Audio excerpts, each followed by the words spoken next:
April 29, 1945. Dachau concentration camp, Germany. Skeletal figures stand among the rubble, their sunken eyes turned skyward. The rumble of engines grows closer.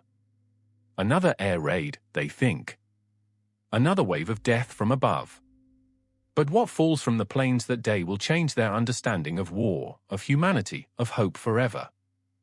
Instead of bombs, chocolate bars rain from the sky. Cigarette packs. Canned goods. Medicine. The prisoners stand motionless, unable to believe their own eyes.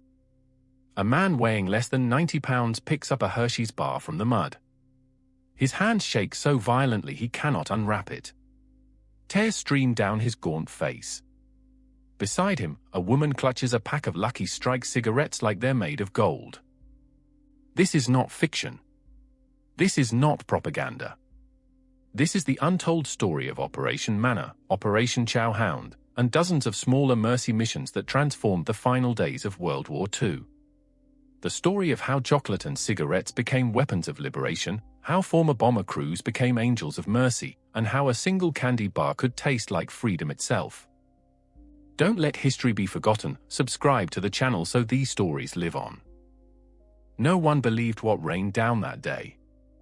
But the evidence lies buried in military archives, survivor testimonies, and the faded photographs of men and women who witnessed the impossible, the sky opening up not with fire and steel, but with sweetness and hope. The date was etched in memory across dozens of liberated camps and cities. But the story begins months earlier, in the cold calculations of Allied command rooms where generals faced an unprecedented logistical nightmare. How do you feed millions of starving civilians across occupied Europe? How do you deliver food to people trapped behind enemy lines? How do you turn instruments of war into instruments of mercy? In a basement office in London, Wing Commander Arthur Geddes stared at reconnaissance photographs spread across his desk. The images showed the skeletal remains of what had once been human beings. Dachau, Bergen-Belsen, Buchenwald. The names would become synonymous with humanity's darkest hour. But Geddes saw something else in those photographs. He saw an opportunity for redemption. "We have the aircraft," he wrote in a classified memo dated March 15, 1945. "We have the pilots. We have the cargo capacity. What we need now is the will to turn our bombers into lifelines." The response from Allied High Command was swift and decisive. Operation Manna would begin immediately. British Lancaster bombers, the same aircraft that had leveled German cities, would be loaded not with explosives but with food parcels. American flying fortresses would carry chocolate, cigarettes, and medical supplies to the starving masses below. But this was more than a military operation. This was a psychological warfare campaign of unprecedented scope. Every chocolate bar was a message: civilization still existed. Every cigarette was a promise: the nightmare was ending. Every can of soup was proof that the world had not forgotten those who suffered. Flight Lieutenant James Morrison, a veteran of 37 bombing missions over Germany, described his first mercy flight in his personal diary: "I have dropped tons of death from these skies. Today, I drop life." The irony is not lost on me. The same hands that loaded high explosives now handle chocolate bars with reverence. The same aircraft that brought terror now brings hope. God help us all. The logistics were staggering. In the final weeks of the war, Allied air forces would drop over 60,000 tons of food and supplies across Europe. Chocolate factories in Pennsylvania worked around the clock to produce emergency rations. Tobacco companies in Virginia diverted entire shipments to military supply chains. Every gram of chocolate, every cigarette, every vitamin tablet was catalogued, crated, and prepared for aerial delivery. But the human cost of delay was measured in lives lost every hour. In the camps, death rates soared as liberation approached. The cruel irony was that many prisoners died in the final days before rescue, their bodies too weak to survive even one more night. Time was running out. Captain Sarah Chen of the Army Air Force's Medical Corps later testified before Congress, "We knew that for every day we delayed, hundreds would die. But we also knew that if we delivered the wrong supplies, or delivered them incorrectly, we could kill just as many. Starving bodies cannot process rich foods. Too much too fast would cause fatal refeeding syndrome. Every chocolate bar had to be perfectly portioned. Every medical kit had to be precisely calculated. We were not just feeding bodies, we were resurrecting souls. The first test drop occurred over a village near Amsterdam on April 1, 1945. The Dutch population had been surviving on tulip bulbs and sugar beets for months. When Allied aircraft appeared overhead, civilians ran for shelter, expecting another bombing raid. Instead, parachutes bloomed across the sky like flowers, carrying crates marked with red crosses and American flags. What happened next defied all military protocols. The aircraft flew at dangerously low altitudes, barely 500 feet above the ground. Pilots could see individual faces staring up at them from below. They could see children pointing at the sky. They could see adults falling to their knees in disbelief. Technical Sergeant Mike O'Brien, tail gunner on a BR-17 Flying Fortress, broke radio silence during that first drop. Jesus Christ, Skip, they're crying down there. They're actually crying. I can see them from up here. They're gathering the crates like it's Christmas morning. What have we done to these people? The pilot, Colonel Frank Hastings, responded over the intercom, "We gave them hell, son. Now we're giving them heaven." The psychological impact was immediate and profound. Survivors later described the moment as a spiritual awakening. After years of believing they had been abandoned by God and humanity, the sky itself opened to deliver salvation. But it was not just the food that mattered. It was the message, you are not forgotten. You are not alone. The world still cares. Dr. Viktor Frankl, himself a concentration camp survivor and later a renowned psychiatrist, would write, "In those final days, hope became more nutritious than bread." The chocolate that fell from Allied aircraft fed not just our bodies, but our spirits. It proved that even in humanity's darkest hour, there remained those who chose compassion over cruelty. But the drops were not without controversy. German anti-aircraft batteries still operated in many areas. Flying mercy missions meant exposing aircrew to enemy fire for humanitarian purposes. Some military leaders questioned whether the risk was justified. Why sacrifice trained pilots to deliver chocolate to people who might die anyway? The answer came from the prisoners themselves. In a letter smuggled out of Bergen-Belsen and delivered to Allied intelligence, an unknown prisoner wrote, "We do not ask for your sympathy. We do not ask for your pity. We ask only that you remember we are human. If you can spare a crumb of bread, if you can spare a single cigarette, let it fall from your aircraft like rain. Let us know that somewhere above the clouds, humanity still exists." That letter was read aloud in the Pentagon, in Downing Street, and in the Kremlin. It changed everything. Mercy missions became military priorities. Chocolate drops became matters of national honor. The war against fascism had become a war for the human soul. The aircraft came in waves. First the Pathfinders, dropping colored smoke to mark the target zones. Then the heavies, their bomb bays loaded not with high explosives but with carefully packaged care packages. Each crate contained a mixture of chocolate, cigarettes, canned meat, powdered milk, and vitamins. But there were also unexpected treasures, playing cards, magazines, photographs of American families, letters from school children. One British aircrew included a handwritten note with their drop from the lads of 617 Squadron. "We're sorry it took so long. Better late than never. God bless." An American crew attached a small American flag to each of their crates with the message, "With love from Kansas." You are not forgotten. A Canadian pilot included a photograph of his wife and children with the inscription, "They wanted you to know that even strangers care about you." These small gestures, these human touches, often meant more than the food itself. They proved that across the ocean, across enemy lines, across the vast machinery of war, individual human beings had taken time to remember individual human beings. The drops continued day and night. Allied air forces developed new techniques for low-altitude precision delivery. Pilots learned to read wind patterns, to account for parachute drift, to ensure their precious cargo landed in friendly hands. They flew through flak, through bad weather, through exhaustion and fear. They flew because they knew that below them, people were counting every hour until their next meal. Support this work so the truth continues to reach people, and make sure you're subscribed.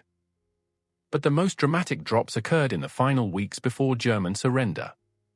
As Allied ground forces raced to liberate the camps, air crews worked frantically to keep prisoners alive until rescue arrived. Time was running out. Every day of delay meant more deaths from starvation and disease. At Mauthausen concentration camp, American aircraft began dropping supplies 3 days before ground forces arrived. The SS guards had fled, leaving approximately 20,000 prisoners without food, water, or medical care. Death rates had reached nearly 300 per day. The situation was desperate beyond description. Lieutenant Colonel Robert Hayes, leading the 8th Air Force Mercy mission over Mauthausen, later described the scene: "We came in low, maybe 300 feet. The camp was visible from miles away because of the smoke from the crematoriums. They were still burning bodies even as we approached. But then we saw movement. Thousands of prisoners had gathered in the main yard. They were waving anything they could find: pieces of clothing, scraps of paper, their own hands. When our crates began falling, the sound that rose from that camp was unlike anything I had ever heard. It was not quite crying, not quite cheering. It was the sound of hope being reborn. The crates contained more than food. Medical supplies, blankets, soap, and cigarettes fell from the sky like manna from heaven. But it was the chocolate that prisoners remembered most vividly. Many had not tasted sugar in years. The sweetness was overwhelming, almost painful.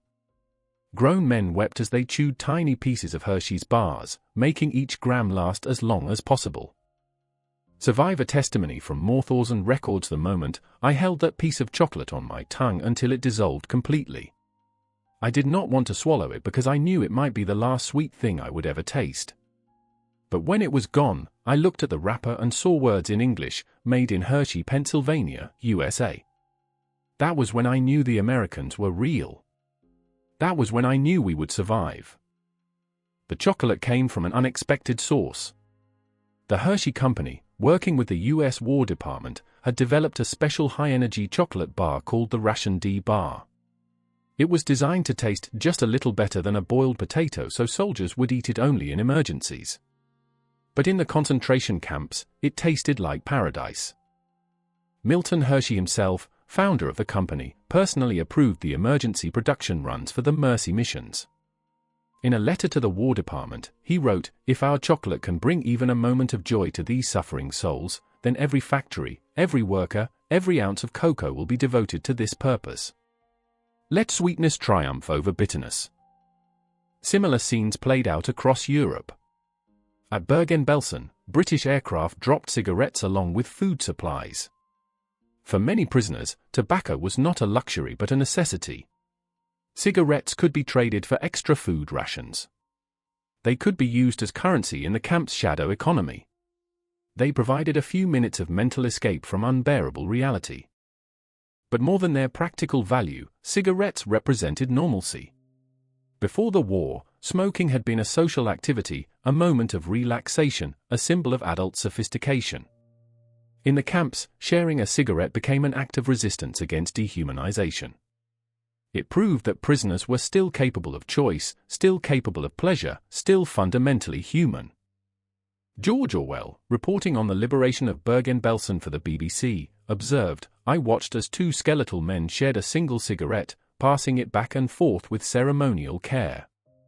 They spoke in whispers, possibly Polish, possibly Hungarian. I could not understand their words, but I understood their ritual. They were not just sharing tobacco. They were sharing proof that civilization still existed." The psychological impact extended beyond the prisoners themselves. Allied aircrew members, hardened by years of combat, found themselves deeply moved by the Mercy missions. Many later described these flights as the most meaningful of their military service. Bombardier Tommy Sullivan of the 15th Air Force wrote to his wife, "Honey, I have dropped bombs on schools and hospitals and churches. I have killed women and children and old men. I have done terrible things in the name of victory. But today I dropped chocolate bars on people who haven't eaten in weeks. Today I dropped cigarettes to men who thought they would never taste tobacco again. Today I dropped hope from the sky. If I die tomorrow, at least I can say I ended my war by giving life instead of taking it." The drops continued even as German resistance collapsed. In some cases, Allied aircraft delivered supplies to areas still technically under enemy control. The risk was enormous, but the moral imperative was clear. Every day of delay meant more preventable deaths. On May 2, 1945, just 6 days before the German surrender, a formation of 12 B-24 liberators dropped the final Mercy mission supplies over a subcamp of Dachau. The SS guards had fled days earlier, but the prisoners remained trapped behind barbed wire, too weak to break free on their own. The aircraft came in at sunset, their silhouettes dark against the orange sky. Below them, approximately 800 prisoners had gathered in the main yard. When the first parachute opened, a sound rose from the crowd that the aircrew described as the sound of 800 souls being saved at once. One of the crates contained a handwritten letter from American school children in Iowa. "Dear concentration camp people, we heard about what happened to you. We collected our allowance money to buy you chocolate. We hope you like it. Our teacher says you are very brave. When you get better, please write to us and tell us you are okay. Your friends in America." That letter was read aloud in the camp in a dozen different languages. Men who had not cried in years broke down completely. The cruelty they had endured seemed balanced, somehow, by this unexpected kindness from children they would never meet. But the story of the chocolate drops extends beyond the camps themselves.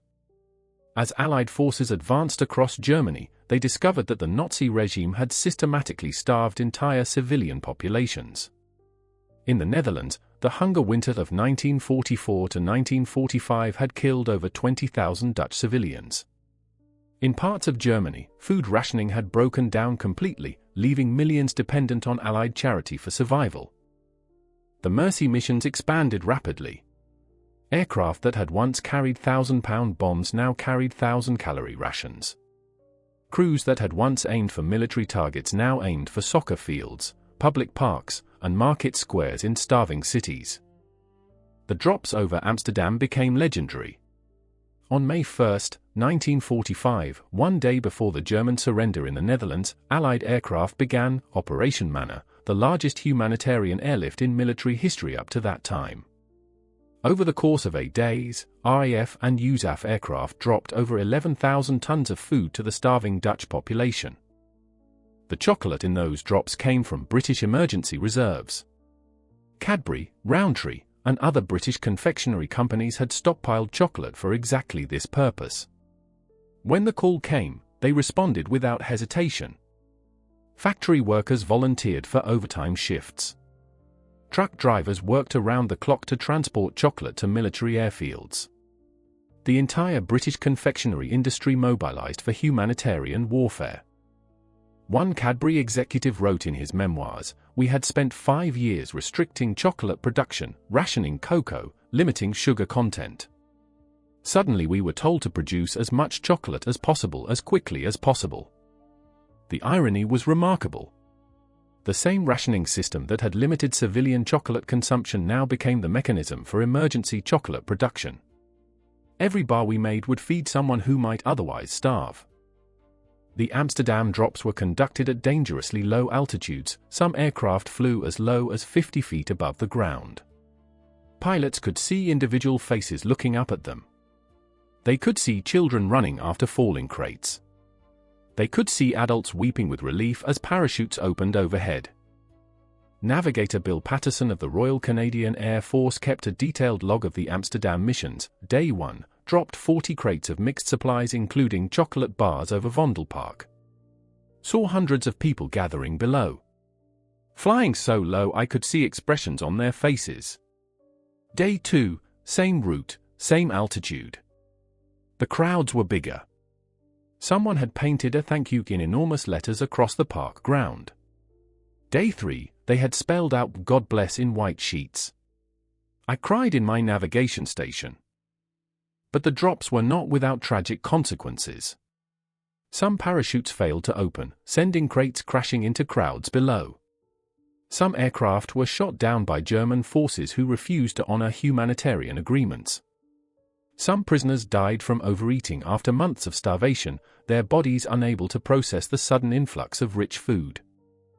The refeeding syndrome was particularly devastating in the concentration camps. Medical officers had warned that starving prisoners could die from eating too much too quickly. But the drive to consume every available calorie was overwhelming. Some prisoners literally ate themselves to death on chocolate and cigarettes they had dreamed about for years.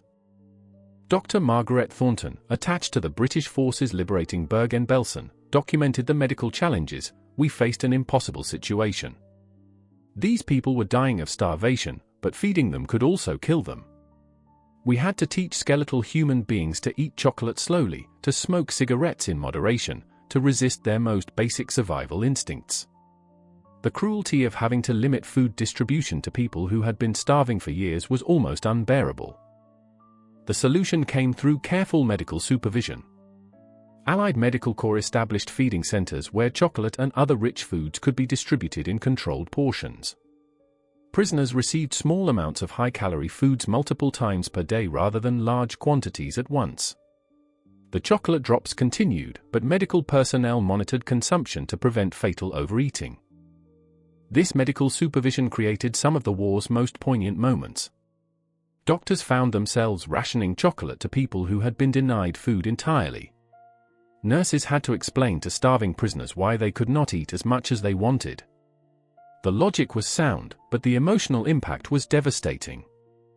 One American medic described the experience. I had to tell a man who weighed 68 pounds that he could only have one square of chocolate per hour. He looked at me like I was another Nazi guard.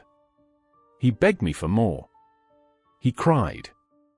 He offered to trade his wedding ring for another piece. I had to be cruel to be kind, and it nearly broke my heart. But the medical precaution saved thousands of lives. Gradual refeeding allowed severely malnourished prisoners to survive the transition from starvation to adequate nutrition.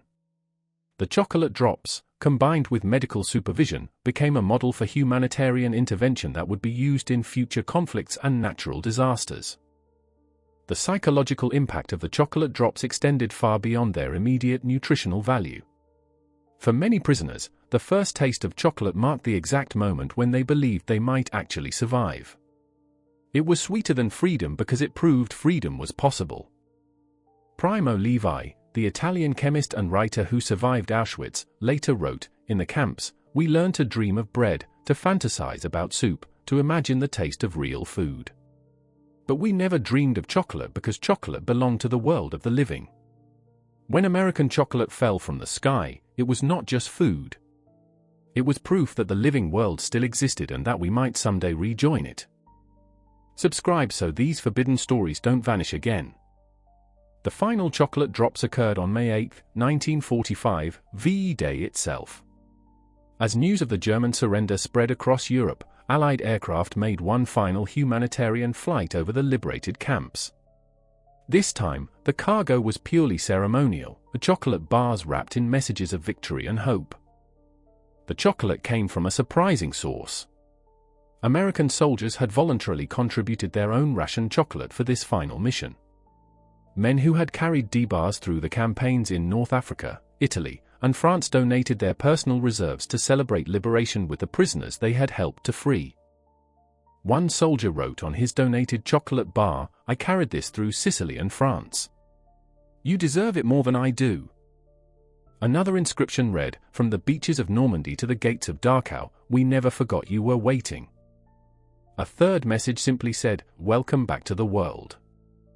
These final drops were observed by war correspondents, military photographers, and surviving prisoners themselves. The images became some of the most iconic of the entire war, skeletal figures reaching skyward as chocolate bars fell around them like brown snow, children who had never tasted candy savoring their first pieces of American chocolate, former prisoners sharing cigarettes in freedom for the first time in years. But perhaps the most powerful testimony came from the silence. As the last aircraft disappeared into the distance, an unusual quiet settled over the liberated camps. No more engines overhead. No more waiting for supplies. No more uncertainty about survival. Just the soft sounds of unwrapping chocolate and the whispered conversations of people learning to hope again. The logistics of the chocolate drops would later be studied by military historians and humanitarian organizations. The operation had required unprecedented coordination between air forces, supply chains, and medical personnel.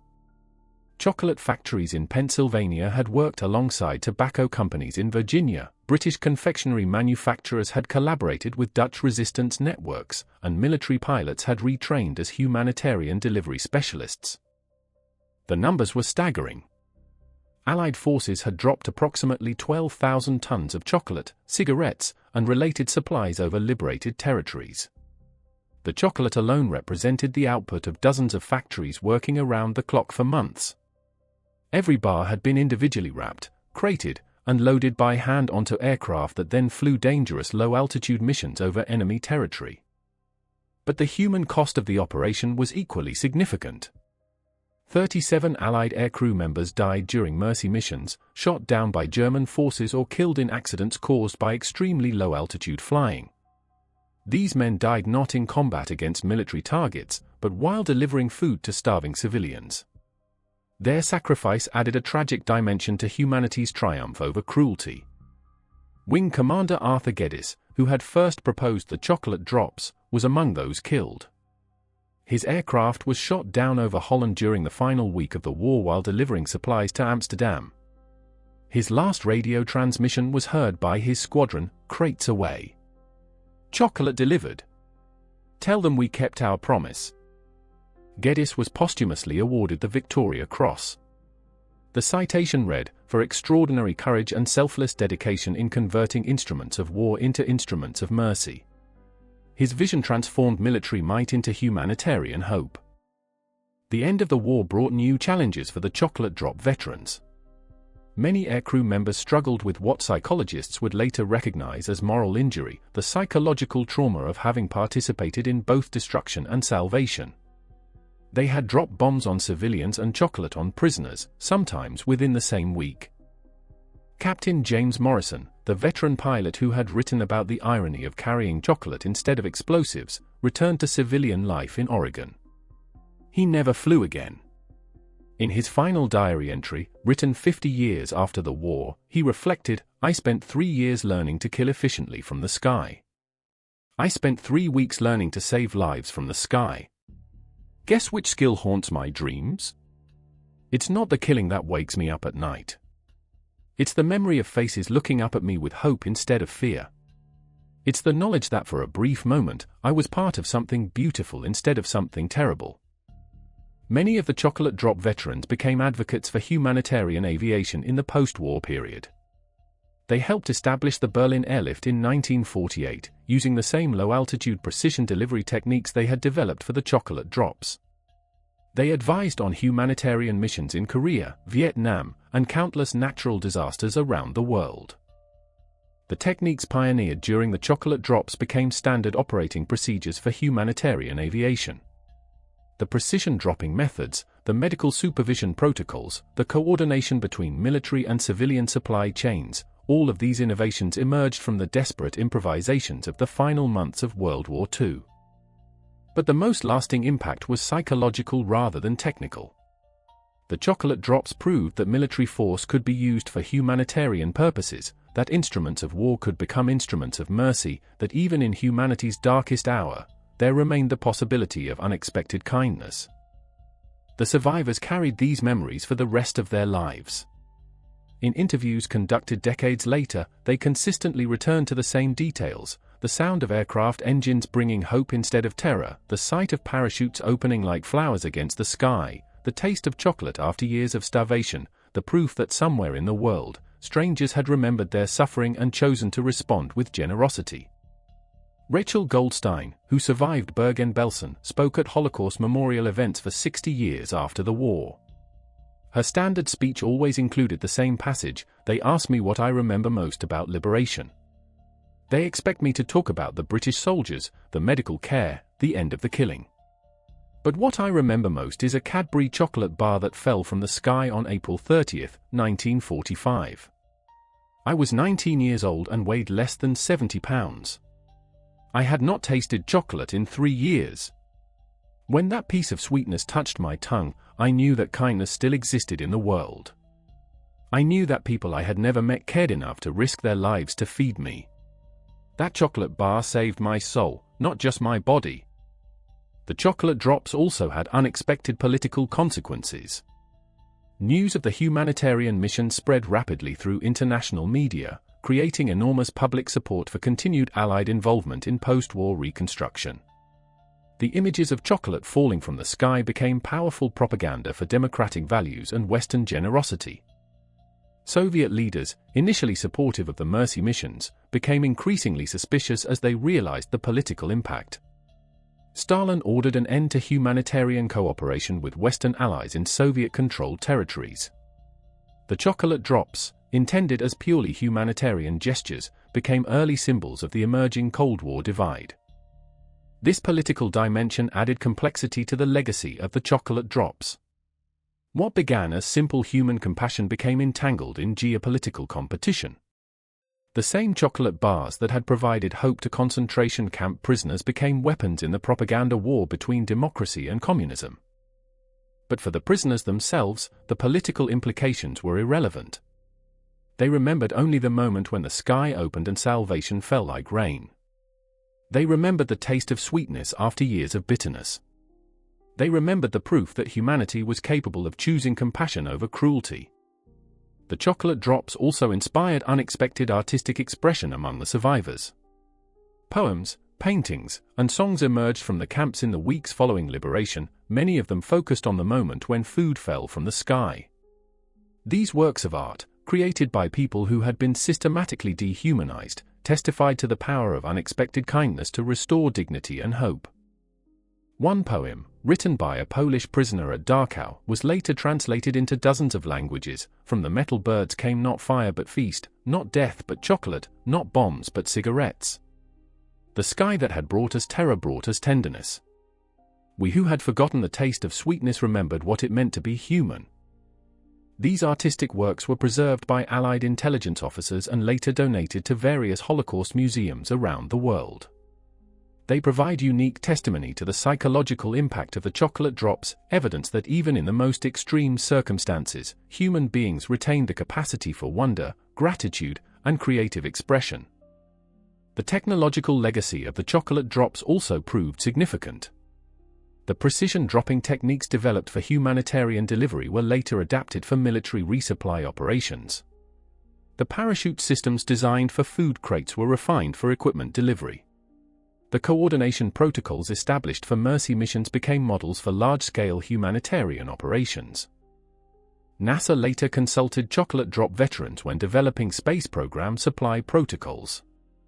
The same attention to weight, packaging, and precision delivery that had characterized the chocolate drops proved relevant for space exploration. Several former Mercy mission pilots became advisors to the space program, bringing their expertise in precision delivery to the challenges of orbital mechanics. But perhaps the most important legacy was educational. The chocolate drops became a standard case study in military academies, teaching future officers that military power could be used for humanitarian purposes. They demonstrated that the same logistical capabilities required for warfare could be redirected toward mercy and relief. The story was included in countless history textbooks, inspiring generations of young people to consider how they might use their own abilities to help others in crisis. The image of chocolate falling from warplanes became a powerful symbol of hope overcoming despair, of generosity triumphing over cruelty. Veterans of the chocolate drops established scholarship funds, supported Holocaust education programs, and advocated for international humanitarian law. They understood that their brief experience as aerial mercy workers had given them unique insights into both the potential for human cruelty and the possibility of human compassion. Many of them remained in contact with camp survivors throughout their lives. Annual reunions brought together the pilots who had dropped the chocolate and the prisoners who had received it. These gatherings, lasting well into the 21st century, provided ongoing testimony to the enduring power of that brief moment when enemies became saviors and instruments of war became instruments of mercy.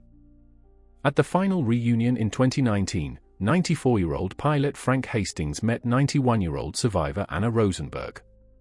They had never spoken before, but both remembered April 29, 1945. Hastings had been flying the lead aircraft in the chocolate drop over Bergen-Belsen. Rosenberg had been among the prisoners gathered in the main yard. Their conversation was brief but profound. Hastings apologized for taking so long to bring help. Rosenberg thanked him for remembering that she was human. They shared a piece of chocolate, a Hershey's bar that Rosenberg had saved for 74 years, wrapped carefully in tissue paper and stored in a special box with her other Holocaust mementos. "I kept it as proof," she explained. "Proof that even in the darkest times, kindness finds a way to fall from the sky." Hastings wept as he tasted the chocolate. It was stale, of course, its sweetness long faded. But it retained something essential, the memory of hope, the taste of compassion, the proof that human beings are capable of extraordinary goodness even in the midst of extraordinary evil. That final reunion was documented by historians and filmed for posterity. The footage shows two elderly people, former enemies in a global war, sharing chocolate and memories in a quiet room filled with photographs from 1945.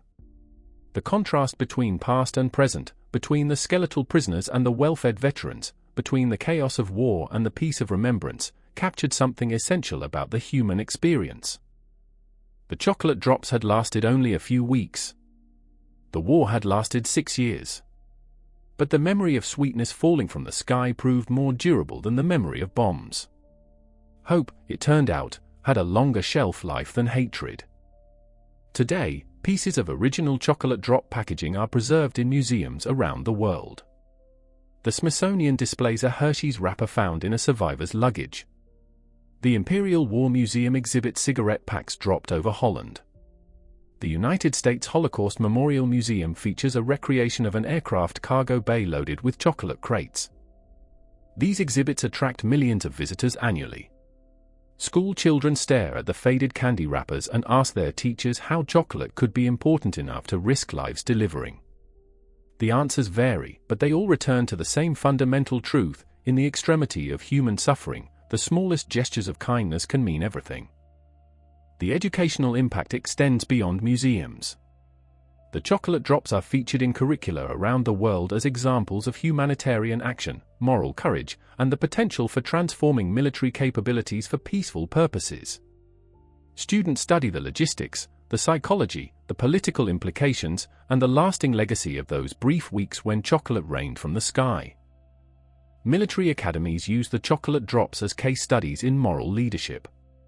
Medical schools examine the refeeding protocols as examples of life-saving intervention under extreme conditions. Business schools analyze the supply chain management that made rapid chocolate production and distribution possible under wartime constraints.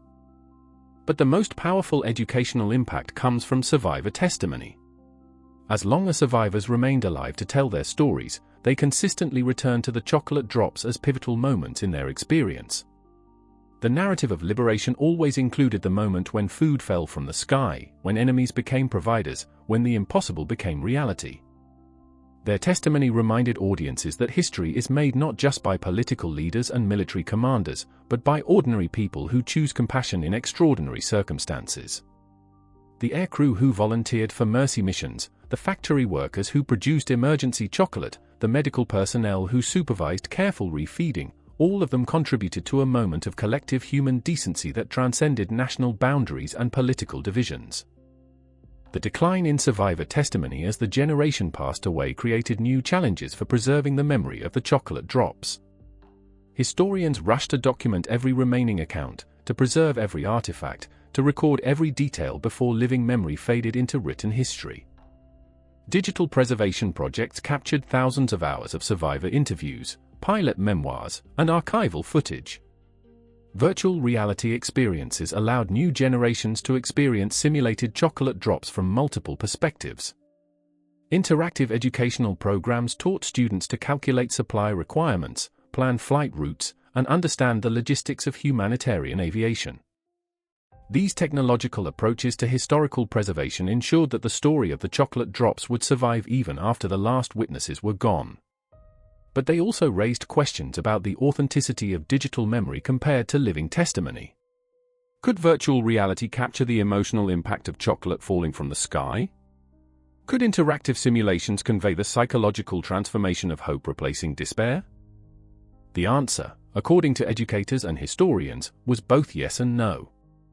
Technology could preserve facts, images, and even sensory experiences. But it could not replicate the human connection between survivor and audience, the moment when an elderly person's eyes lit up as they described the taste of their first post-liberation chocolate bar. This limitation led to innovative approaches to historical education. Museums began pairing digital exhibits with chocolate tastings, allowing visitors to experience something approximating the sensory impact of sweetness after deprivation. Schools organized reenactments where students experienced simulated food shortages before receiving chocolate drops delivered by remote-controlled aircraft. These experimental educational approaches proved controversial. Critics argued that they trivialized genuine suffering by turning historical tragedy into interactive entertainment. Supporters countered that anything that helped new generations understand the importance of humanitarian action was justified, especially as living memory of World War II faded. The debate reflected broader questions about how society should remember traumatic history. Should the focus be on preserving accurate factual information or on transmitting emotional understanding? Should educational approaches emphasize the technical details of chocolate production and distribution or the psychological impact on recipients? Should museums display original artifacts behind glass or create interactive experiences that engage multiple senses? These questions gained urgency as the centennial of World War II approached. How would the chocolate drops be remembered in 2045, 100 years after they occurred? What aspects of the story would survive, and which would be lost? How could the essential message, that ordinary people are capable of extraordinary compassion, be transmitted to audiences with no living connection to the events? The answers would depend, in part, on whether future conflicts would provide similar opportunities for transforming military capabilities into humanitarian tools. The chocolate drops had been possible because of specific historical circumstances, massive military production capacity, available aircraft and crews, accessible target populations, and political will to prioritize humanitarian goals. Future humanitarian crises might require different approaches. Climate change could create refugee populations requiring food delivery to remote areas. Natural disasters might necessitate rapid deployment of supplies to areas where traditional ground transportation had been destroyed. The principles established by the chocolate drops, precision delivery, medical supervision, psychological consideration, and international cooperation, would remain relevant regardless of the specific technology employed. Drones might replace manned aircraft. Specialized nutrition bars might replace chocolate. Digital coordination might replace radio communication. But the fundamental challenge would remain unchanged: how to transform instruments of power into instruments of mercy. Some veterans of the chocolate drops lived long enough to see these technological developments. They watched as humanitarian organizations adopted drone delivery systems for medical supplies in remote areas. They observed as food scientists developed improved emergency rations based on lessons learned from the refeeding protocols of 1945. They witnessed as international organizations codified the legal framework for humanitarian aviation based partly on precedents established during the Mercy missions. These developments vindicated their wartime belief that military capabilities could serve humanitarian purposes. The same institutional knowledge, technological capacity, and logistical expertise required for warfare could be redirected towards saving lives rather than taking them. The chocolate drops had proven the concept; future applications would expand its reach. But the veterans also worried about the commercialization of their legacy. As chocolate drop artifacts became valuable collectibles, as museums charged admission to view exhibits, as educational programs became profitable enterprises, the simple human message of the original events risked being obscured by economic considerations. A 1945 Hershey's wrapper from the chocolate drop sold at auction in 2020 for $45,000. The buyer, a private collector, placed it in a personal museum closed to public viewing. Veterans and survivors criticized the transaction, arguing that historical artifacts from humanitarian missions should remain accessible to educators and the general public. Similar controversies erupted over film rights, book deals, and commercial licensing agreements. The chocolate drops had become intellectual property, subject to copyright laws and trademark protections. The simple act of sharing chocolate with starving people had generated complex legal disputes over who owned the story and how it could be told. These commercial disputes highlighted broader questions about the commodification of historical memory. Should stories of humanitarian action be protected from commercial exploitation? Who had the right to profit from accounts of wartime suffering and rescue? How could the educational value of historical events be preserved when economic incentives encouraged sensationalism over accuracy? The answers varied by country and legal system. In some nations, survivor testimony was protected by specific legislation preventing commercial exploitation. In others, free market principles applied to historical narratives just as they did to any other form of intellectual property. The result was a patchwork of legal protections that varied dramatically across international boundaries. Meanwhile, the physical sites associated with the chocolate drops faced their own preservation challenges. Many of the airfields from which mercy missions had been launched were converted to civilian airports or industrial facilities. The aircraft hangars where chocolate had been loaded onto bombers were demolished or repurposed for modern logistics operations. Some concentration camps were preserved as memorial sites, but their focus was necessarily on the broader Holocaust rather than the specific chocolate drop incidents. The exact locations where crates had landed, where prisoners had gathered to receive supplies, where the first tastes of liberation chocolate had been savored, these precise coordinates were often unmarked and gradually forgotten. Preservation societies formed to identify and protect chocolate drop sites. Using military records, survivor testimony, and archaeological investigation, they worked to locate the exact spots where history had been made. GPS coordinates were recorded, small monuments erected, walking tours organized. But the most important sites existed not in physical space but in memory. The location where chocolate had fallen mattered less than the moment when hope had been restored. The specific coordinates of crate drops were less significant than the universal human experience of unexpected kindness in desperate circumstances. This realization led to a shift in how the chocolate drops were commemorated.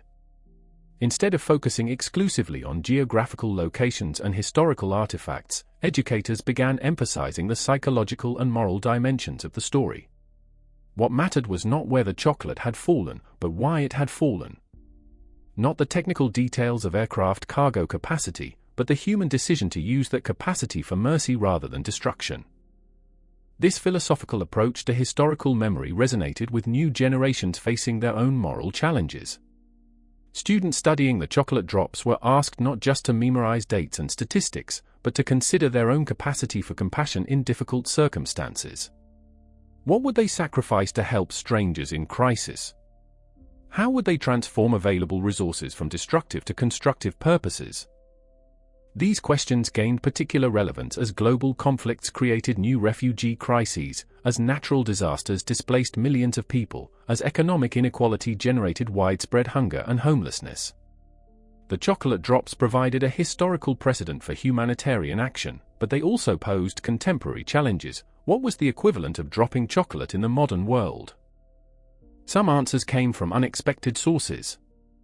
Technology companies developed applications allowing individuals to donate micro amounts of money that would be aggregated for humanitarian purposes. Logistics companies volunteered their distribution networks for emergency relief operations. Food manufacturers created improved emergency rations based on nutrition science unavailable in 1945. But the most direct applications came from aviation-based humanitarian organizations. Groups like the Flying Doctors Service, Doctors Without Borders aviation units, and various disaster relief organizations explicitly modeled their operations on the chocolate drop precedent. They used small aircraft to deliver medical supplies, food, and personnel to remote areas affected by conflict or natural disaster. These modern mercy missions faced many of the same challenges as their 1945 predecessors. Hostile territory, dangerous weather conditions, limited landing facilities, uncertain ground situations. But they also benefited from technological advances, improved communication systems, and international legal frameworks that provided better protection for humanitarian aviation. The pilots flying these modern mercy missions often studied the chocolate drop archives for tactical and strategic insights. How had 1945 aircrew dealt with hostile fire? What techniques had they developed for precision dropping in high wind conditions? How had they maintained crew morale during dangerous humanitarian flights? The answers provided practical guidance for contemporary operations. But they also transmitted something less tangible, the understanding that aviation could serve higher purposes than warfare, that professional military skills could be adapted for humanitarian goals, that individual pilots could make moral choices that transcended political boundaries and national interests. This transmission of values across generations represented perhaps the most important legacy of the chocolate drops. The technical innovations were eventually superseded by new technologies. The specific historical circumstances of World War II could not be replicated. But the fundamental human capacity for compassion, the willingness to risk personal safety to help strangers in crisis, the recognition that enemies could become beneficiaries, these insights retained their relevance across decades and centuries. The chocolate drops thus became more than historical events, they became moral exemplars. They provided proof that ordinary people, working within institutional frameworks, could choose mercy over cruelty, hope over despair, generosity over selfishness. They demonstrated that military training, industrial capacity, and technological capability could serve humanitarian purposes when guided by compassionate leadership and moral imagination. But they also reveal the limitations of individual action within larger systems of violence and oppression. The same aircraft that dropped chocolate had previously dropped bombs. The same military-industrial complex that produced emergency rations had produced weapons of mass destruction. The same pilots who became angels of mercy had previously been agents of death. This moral complexity prevented the chocolate drops from becoming simple propaganda for military virtue or technological progress. They remained morally ambiguous events that raised difficult questions about complicity, redemption, and the possibility of moral transformation within immoral systems. Philosophers and ethicists used the chocolate drops as case studies in moral philosophy. Could participation in humanitarian action redeem previous participation in destructive action? Did the delivery of chocolate absolve pilots of their responsibility for previous bombing missions? What were the moral obligations of individuals operating within systemically violent institutions? These questions had no easy answers, but they generated productive discussions about moral agency, institutional responsibility, and the possibility of ethical action within compromised circumstances. The chocolate drops provided concrete historical examples for abstract philosophical debates about complicity, resistance, and redemption. Religious leaders found different meanings in the chocolate drop narratives. Some saw them as examples of divine providence, God working through human agents to provide for those in desperate need. Others interpreted them as demonstrations of innate human goodness overcoming institutional evil. Still others viewed them as calls to contemporary action, inspiration for modern believers to identify their own opportunities for compassionate service. These religious interpretations added spiritual dimensions to historical memory. The chocolate drops became not just military operations or humanitarian missions, but manifestations of transcendent values, love triumphing over hatred, hope conquering despair, mercy defeating cruelty.